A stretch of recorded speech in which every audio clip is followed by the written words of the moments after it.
सभी युवा अधिवक्ताओं का स्वागत है आज के इस व्लॉग में। कई बार बोल देता हूँ ना व्लॉग ब्लॉग, क्योंकि आदत नहीं है, हिंदी मीडियम का स्टूडेंट हूँ तो हो जाता है, तो उसको मिस कर दिया करो। आप थोड़ा इसको व्लॉग ही समझे, है ना, VLOG। आज हम एक कमेंट के ऊपर चर्चा करने वाले हैं और कमेंट है मिस कैप्टन का। इसमें लिखा है, सर क्या AIBE का एग्ज़ाम पास करने पर एडवोकेट की सैलरी मंथ में गवर्नमेंट देगी या खुद से केस फाइल करके पैसे मिलेंगे? Please reply sir.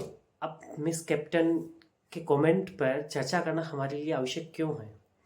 क्योंकि आप देख रहे हैं कि वकालत में नए नए बंदे आ रहे हैं, काफ़ी यंग बंदे एडवोकेसी करने के लिए बिल्कुल उतारू खड़े हैं। कहते हैं ना कि शोरूम में गाड़ी खड़ी है, खरीदने वाला चाहिए। उसी तरह नए बंदे आ रहे हैं और उन नए बंदों को कोई गाइडेंस नहीं है।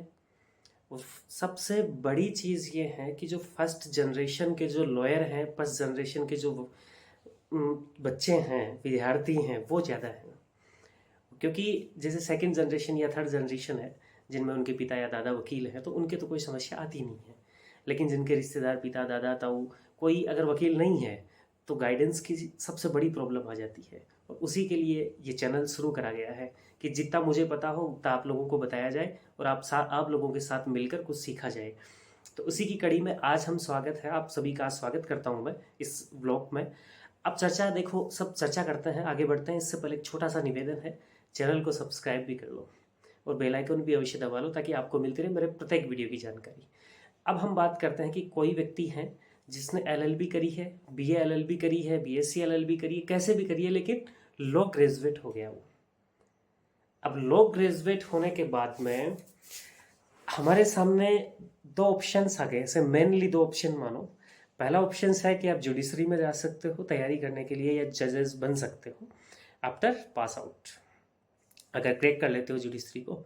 दूसरा ऑप्शन है कि अगर डायरेक्टली भी आप जाके कोर्ट में प्रैक्टिस शुरू कर सकते हो, जाके एज ए एडवोकेट के रूप में, अधिवक्ता के रूप में आप कार्य कर सकते हो, लोगों की सहायता कर सकते हो। तो आप आज का जो कमेंट है वो कह रहा है AIB एग्जाम्स, ये कब होती है?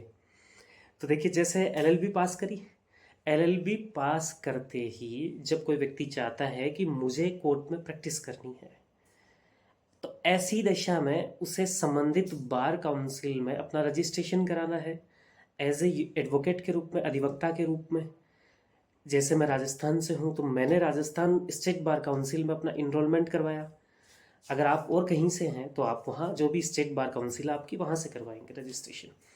उसके बाद में आपको 2 year, with in 2 year AIB all India bar council exams हैं, वो पास करनी पड़ेगी। उसके बाद में आप रेगुलरली कोर्ट में प्रैक्टिस कर सकते हो। तो यहाँ इन्होंने कहा कि AIB की जो एग्ज़ाम्स हैं वो क्लियर करने के बाद क्या गवर्नमेंट हमें पैसे देती है? तो इसका उत्तर तो यही होगा कि नहीं देती है। और क्या हमें खुद को मैनेज करना पड़ेगा केस फाइल करके? तो यही है, जितनी आपके पास पार्टियाँ आएगी उतने आपके पास पैसे आएंगे। मेनली मैं आपको ये बता दूं, जैसे आपने AIB एग्ज़ाम क्लियर कर ली, उसके बाद में आप प्रैक्टिस कर रहे हो। प्रैक्टिस करने के साथ साथ आपके पास कोर्ट में कुछ पार्टीज आती हैं। जैसे आप सीनियर एडवोकेट के साथ काम करेंगे तो आप समझ जाएंगे, जो क्लाइंट आता है, क्लाइंट का आप सहयोग करेंगे, उसकी फ़ाइल को लोगे और उसकी फ़ाइल को लेने के बाद में जो उसको लीगल एक्सपेक्ट है, उसके जो उसको सहायता चाहिए लीगल, वो आप करोगे, तो उसके बदले आपको पैसा मिलेगा। आप साधारण तौर पर आप ये मान लो कि एक दुकान है, 5 रुपये देते हो, 10 रुपये देते हो कि पेन चाहिए, कॉफ़ी चाहिए, तो मिलता है ना आपको। सेम कहानी यहाँ लागू हो जाती है कि क्लाइंट आपको फीस पे करेंगे और आप क्लाइंट को काम करके दोगे। AIB अगर एग्ज़ाम्स आपने क्लियर कर ली है तो आपको गवर्नमेंट कोई पैसा नहीं देगी। लेकिन इस पर भी एक चीज़ है, अभी जैसे आप केरल की बात करेंगे तो यहाँ की बार काउंसिल 5,000 तक के पैसे यंग एडवोकेट्स को, जो 5 साल तक के यंग एडवोकेट्स हैं जिनकी प्रैक्टिस हुई है, उनको देने का विचार किया उन्होंने। और ऐसा सुप्रीम कोर्ट ने भी एक बार टिप्पणी करी। तो संबंधित स्टेट बार काउंसिल इस पर विचार कर सकती है। लेकिन अभी शायद एक राज्य ने ऐसी पहल शुरू करी है, बाकी किसी भी राज्य ने ऐसा नहीं किया है। वो भी यंग एडवोकेट्स को 5 साल तक के लिए और 5,000 रुपये तक, ताकि उनका बुक्स वगैरह या जो नॉर्मल खर्चा है वो मैनेज हो जाए।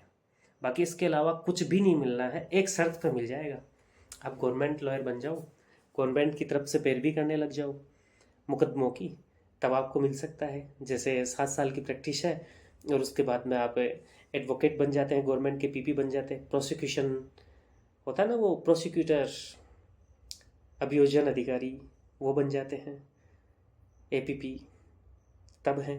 या फिर आप लॉ करने के बाद जजेस बन जाते हैं, तब गवर्नमेंट दे सकती है। तो स्ट्रगल तो उसका करना पड़ेगा आपको। बाकी अदरवाइज गवर्नमेंट पैसा नहीं देती है।